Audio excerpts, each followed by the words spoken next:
Hello children. So today in this video we are going to discuss about the respiratory system in human beings. This is the second topic of your chapter life processes. So let us start, and if you like this video then please subscribe to my channel. So this is the diagram of human respiratory system. In human respiratory system, if we talk about, it starts from nose, okay, and nose have two openings होती हैं nose में, जिनको हम क्या बोलते हैं, nostrils. Then nostril leads to nasal passage, या हम इसको nasal cavity बोलते हैं. Mouth leads to buccal cavity, and nose जो है, nose के अंदर जो nostrils हैं, they will lead to nasal cavity or nasal passage. Okay. Then nasal passage and buccal cavity या oral cavity both opens in same opening, that is known as pharynx. Okay, pharynx में ये open होते हैं, and then pharynx leads to larynx. Larynx is a voice box. Okay, larynx क्या करता है, voice box है, it produce sound. Okay, then trachea है, trachea have rings of cartilage. Why it is having, that we will discuss in next slide. And it is known as windpipe. Okay, so there is one question that pharynx एक common passage है buccal cavity के लिए और nasal cavity के लिए. So हमें बोला जाता है बहुत बार कि when we are eating food we should not talk. Why? Because when we talk then there is a flap, there is a leaf like structure जिसको हम एपिग्लोटिस बोलते हैं, जो क्या करता है, हमारी विंड पाइप को कवर करके रखता है when we are taking the food. Okay, both the tubes means wind pipe and food pipe are together. Only this opening helps the food to prevent entering into the wind pipe. जब हम खाना खाते हैं उस time पे जो ये epiglottis है ये कवर करके रखता है विंड पाइप को, सो दैट कि विंड पाइप के अंदर फूड ना जाए. सो अगर हम बोलते हैं then it can open and the food can go in the windpipe, और जिसकी वजह से चॉकिंग हो सकती है. सो इसीलिए हमें ये बोला जाता है कि खाना खाते टाइम हमें बोलना नहीं चाहिए. देन उसके बाद जो ट्रैकिया है, trachea leads to bronchus. Bronchus जो है it divides in bronchi, primary bronchi, secondary bronchi, tertiary bronchi, and then bronchioles, and at the end they terminate into alveoli. There are millions of alveoli in the lungs, or we can say air sacs. और जो lungs हैं, lungs are covered by rib cages, and below the lungs there is diaphragm. All of these things we will discuss in detail in the next slides. From here we can see that the first organ of human respiratory system is nose. Nose जो है nostrils होते हैं उसमें, and air enters into the nasal passage.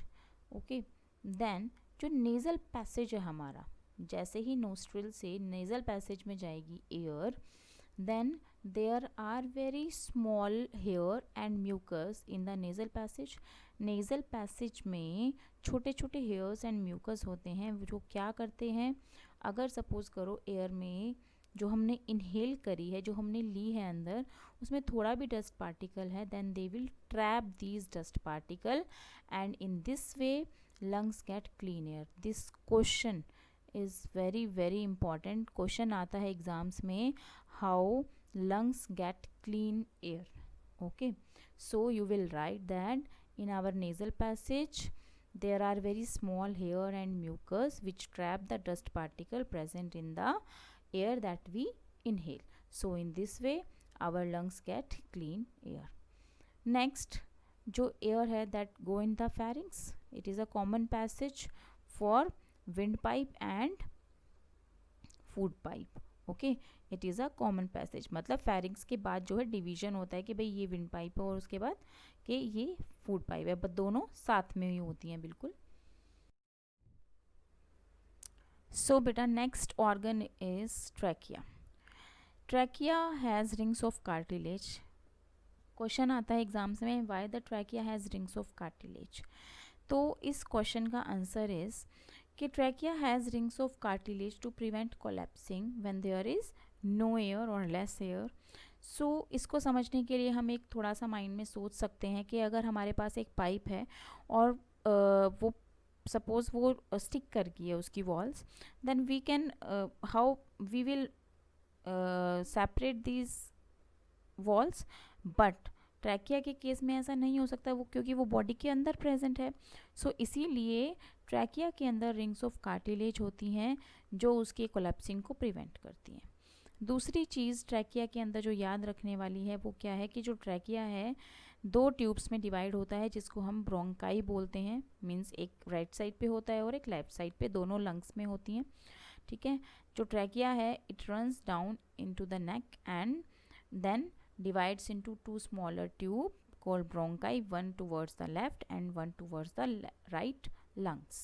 Okay, so next point is bronchi. Bronchis are connected to the 2 lungs and they divide to form large number of smaller tubes, primary bronchi, secondary, tertiary, then bronchioles, and bronchioles में last में क्या बन जाता है, alveoli. That we will discuss in next slides by the help of a diagram. So alveoli क्या होती हैं. Alveoli एक बैलून लाइक, एक सैक लाइक स्ट्रक्चर होता है. There are millions of alveoli जो लंग्स में प्रेजेंट होती हैं और इन एल्वियोलाई का काम है गैशियस एक्सचेंज को इंक्रीज करना. Okay, they help in maximising the area of exchange of gases. और एक और चीज़ कि जो एल्वियोलाई हैं, एल्वियोलाई को जो सराउंड करती हैं ब्लड कैपिलरीज, वो बहुत ही थिन होती हैं. एंड ब्लड कैपिलरीज के अंदर क्या होगा, ऑक्सीजन एंड कार्बन डाइऑक्साइड. तो एल्वियोलाई के पास अगर ऑक्सीजन है then it will diffuse the oxygen to blood capillaries. And then जब बॉडी के अंदर जो ब्लड है, ब्लड के अंदर ग्लूकोज है, then it will break. Glucose कहाँ है, ब्लड में है. Then with the help of oxygen that is given by the alveoli it will break into carbon dioxide plus energy is formed plus water is formed. If CO2 is formed in the blood, then it will form deoxygenated blood, or we can say that carbon dioxide is there in the blood, and then this carbon dioxide will be removed out of the body by the by first it will go to the alveoli, then bronchi, then trachea, then pharynx, then nasal passage, and then nostril, and then out of the body. मतलब उल्टा चलेगा उसके लिए. Expiration की अगर हम बात करते हैं तो उल्टा होता है. इंस्पिरेशन के लिए हम जैसे हमने अभी पढ़ा है बिल्कुल सेम वही प्रोसेस हम लेते हैं. तो we are doing the structure of respiratory system. ये चीज़ जो है हम नेक्स्ट वीडियो में डिस्कस करेंगे. So this is the diagram जिसके बारे में मैं आपसे बात कर रही थी. सो इस डायग्राम में आप देख सकते हैं ट्रैकिया है. ट्रैकिया जो है ब्रांचिंग हो रही है इसकी ब्रोंकाई में. Primary bronchi, then secondary bronchi, then tertiary bronchi, last में ब्रोंकियोल्स हैं. Bronchioles will terminate into alveoli. So pathway क्या रहेगा गैस का, अगर हम इंस्पिरेशन की बात करते हैं, इनटेक की बात करते हैं, तो सबसे पहले नोस्ट्रिल में आएगी air, then nasal passage, then pharynx, then larynx, then trachea, then primary bronchi, then secondary bronchi, then tertiary bronchi, bronchioles, and then alveoli. Next is about the lungs. ये जितना भी हमने स्ट्रक्चर पढ़ा है, primary bronchi, secondary bronchi, alveoli, these all are present in the lungs. तो हमें lungs के बारे में भी पता होना चाहिए. लंग्स एक तो सबसे इम्पॉर्टेंट चीज़, lungs are protected by a bony rib cage. Bony rib cage होता है जिसको हम पसलियाँ बोलते हैं जैसे, तो उसके अंदर लंग्स होता है और it is very spongy and elastic in nature.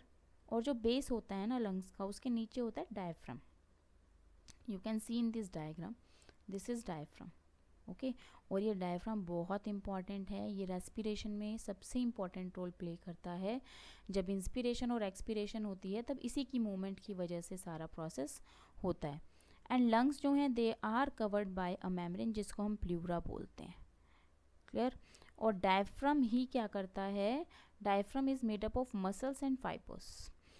ये एक ऐसी शीथ है जो क्या करती है, जो थोरेसिक कैविटी को और एब्डोमिनल कैविटी को सेपरेट करती है।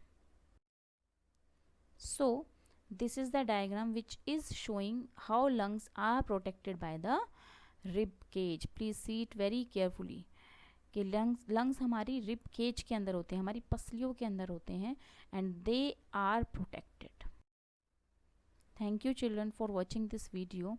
In next video we will discuss about the process of respiration and even some carbon monoxide जो बनती है बॉडी में, उसका क्या इफ़ेक्ट होता है उसके बारे में भी हम डिस्कस करेंगे। Thanks a lot children, and if you like this video then please subscribe my channel.